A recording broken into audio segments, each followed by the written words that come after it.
सिंचाई प्रोजेक्ट में भारतीय जनता पार्टी के महाघोटाले का है, जिसका जिक्र अजीत पवार कर रहे हैं। अजीत पवार, और जो इल्जाम इन्होंने लगाया है उस पर हम आएंगे, उसे सुनकर आप भी दंग रह जाएंगे।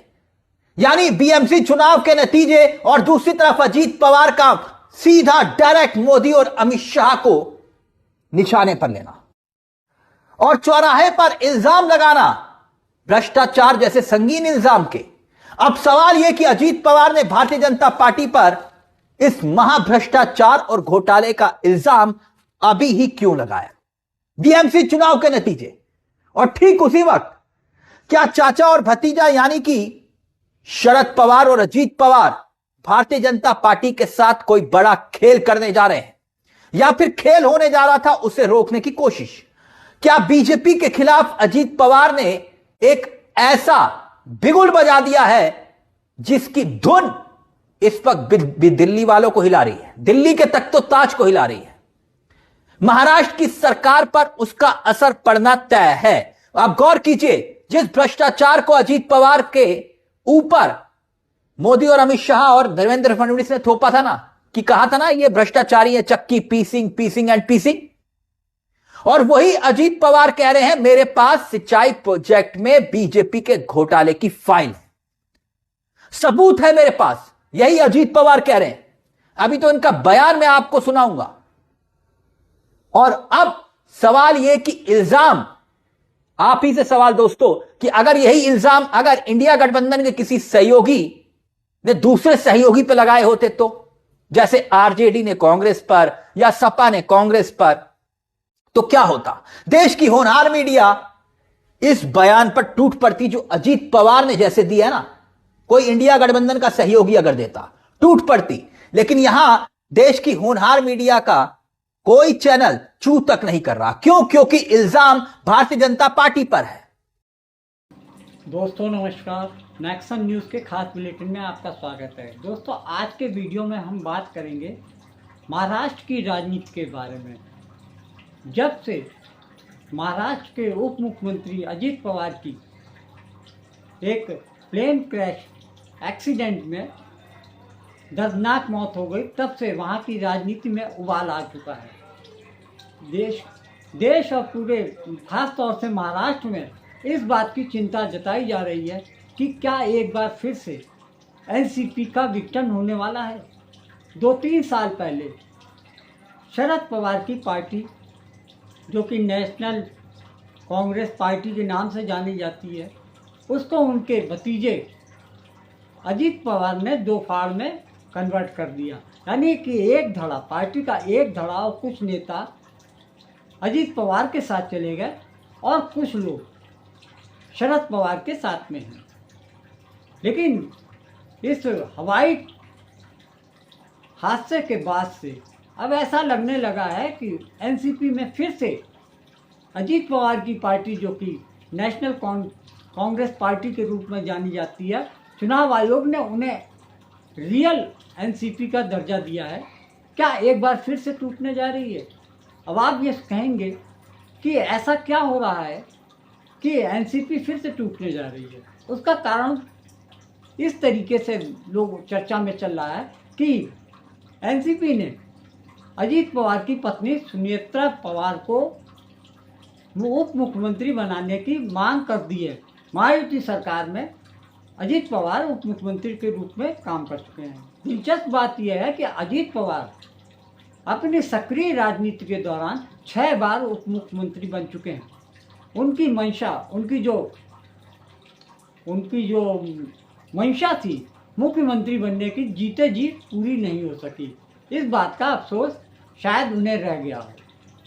लेकिन अब पार्टी में कुछ चंद दिग्गज नेता भी हैं एनसीपी में, जो कि शुरुआत से अजीत पवार के साथ में लगे रहे, और उन्होंने अब जब अजीत पवार नहीं रह गए हैं तो अब इस बात की रार मची हुई है कि ये पार्टी का अध्यक्ष कौन बनेगा, उप मुख्यमंत्री के पद में कौन कौन आगे है। तो इस तरीके से ये साफ झलक रहा है कि पार्टी पे कब्जा करने के लिए एक तरफ तो सुनेत्रा पवार को उप मुख्यमंत्री पद संभालने की बात हो रही है, वहीं दूसरी तरफ पार्टी का अध्यक्ष कौन बनेगा, इस बात को लेकर कुछ दिग्गज नेताओं के नाम सामने आ गए हैं। सबसे बड़ा नाम तो प्रफुल्ल पटेल का माना जा सकता है, जो कि काफ़ी वरिष्ठ नेता हैं और केंद्र में मंत्री रह चुके हैं।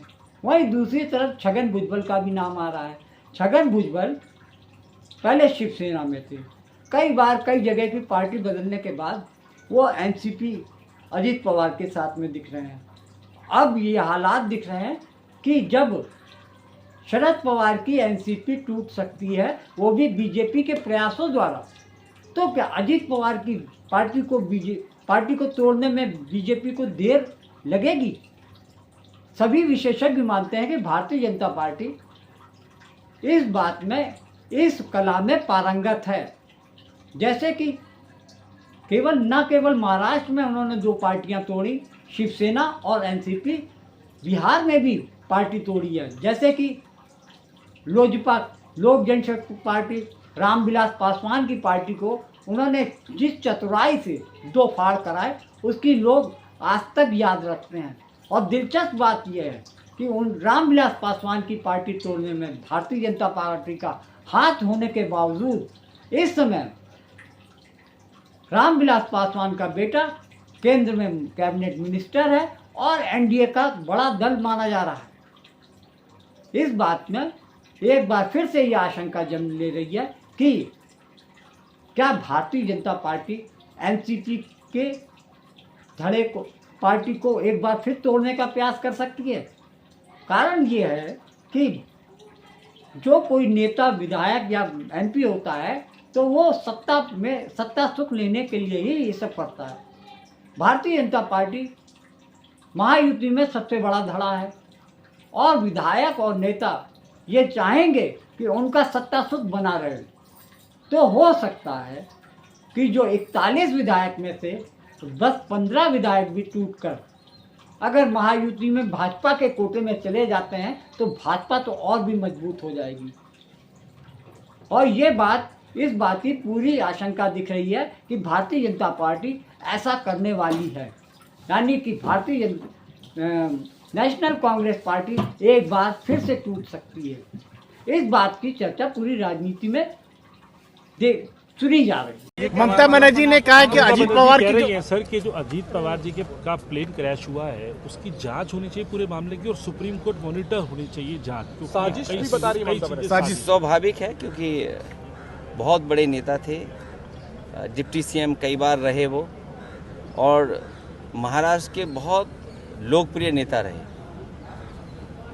और अगर ऐसी घटना हो जाए, और आज के समय पे जहां हम इतने जागरूक हैं, टेक्नोलॉजी को इतना समझते हैं चीज़ें, तो उन्होंने ठीक ही मांग की होगी क्योंकि वीआईपी के साथ इस तरह की घटना न हो।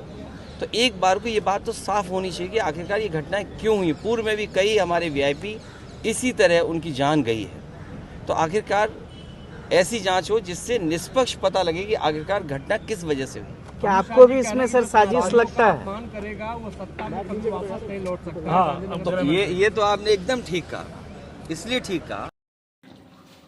हालात ये है कि सुनेत्रा पवार को अगर महायुति में डिप्टी सीएम का पद मिलता है और उनके मुख्य जो अजीत पवार के पास विभाग थे, खास तौर से वित्त विभाग, फाइनेंस मिनिस्ट्री अजीत पवार के साथ में थी, और अब ये स्थिति है कि अगर फाइनेंस डिप्टी सीएम के रूप में सुनेत्रा पवार को उप मुख्यमंत्री पद मिलता है तो राष्ट्रीय अध्यक्ष का पद किसको मिलेगा, इस बात को लेकर राग हो सकती है।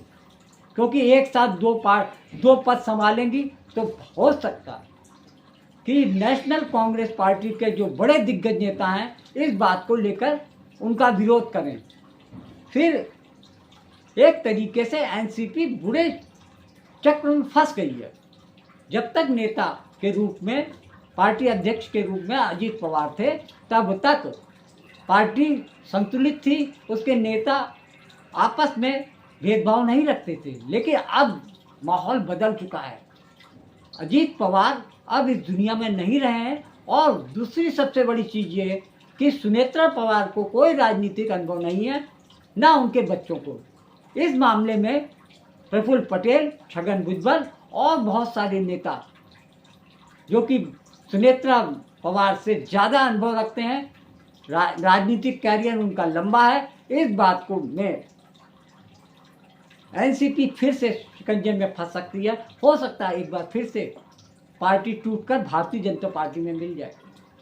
दूसरी तरफ ये माना जा रहा है कि शरद पवार जो कि एनसीपी के जनक थे, ये भी आशंकाएं चल रही हैं कि जो कि पार्टी के अन्य नेता शरद पवार से मिलने जुलने के में जुटे हैं और यह उम्मीद जताई जा रही है जो पार्टी टूटी थी एक बार फिर से वो पार्टी शरद पवार के नेतृत्व में आ जाए।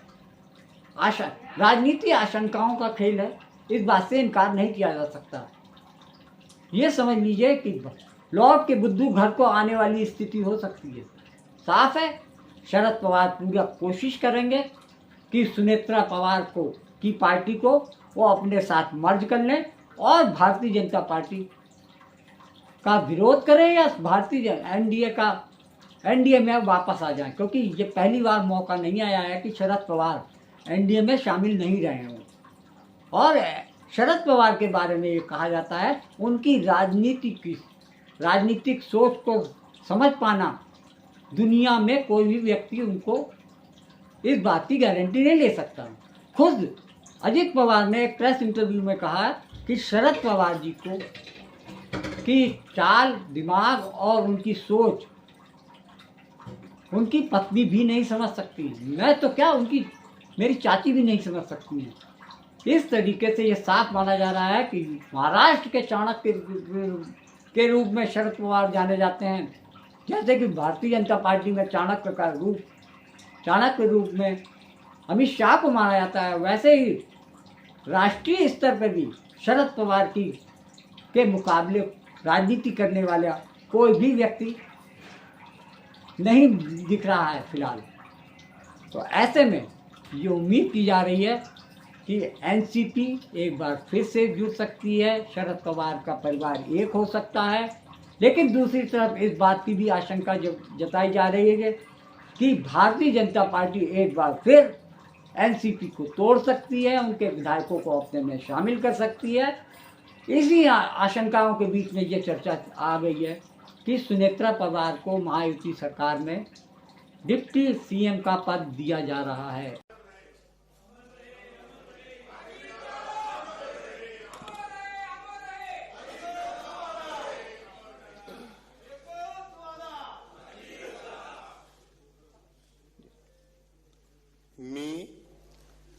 मी सुनेत्रा अजित पवार गांभीर्यपूर्वक प्रतिज्ञा करते की कायद्याद्वारे स्थापित झाले आहे अशा भारताच्या संविधानाबद्दल मी खरी श्रद्धा व निष्ठा बाळगीन। मी भारताची सार्वभौमता व एकात्मता उन्नत राखीन। मी महाराष्ट्र राज्याची उपमुख्यमंत्री म्हणून माझी कामे निष्ठापूर्वक व ससद्विवेक बुद्धीने पार पाडेन आणि संविधान व कायदा यानुसार सर्व तऱ्हेच्या लोकांना मी गांभीर्यपणे व निपक्षपातीपणे तसेच कोणाच्याही विषयी ममत्वभाव किंवा आकस न बाळगता न्याय वागणूक देईन। हमारा प्रयास ये है, दोनों पार्टियों की बात आज की डेट में दादा के साथ वो बात चली गई, इसकी चर्चा भी हो सकती है। वो कुछ दिन उसके लिए देने पड़ेंगे, हमारे पार्टी के लीडर उसके बारे में सोचेंगे, एनडीए के साथ में उसके बारे में चर्चा होंगी और उसके बाद में वो अभी निर्णय हो सकता है, क्योंकि जो बात करने वाला था वो आज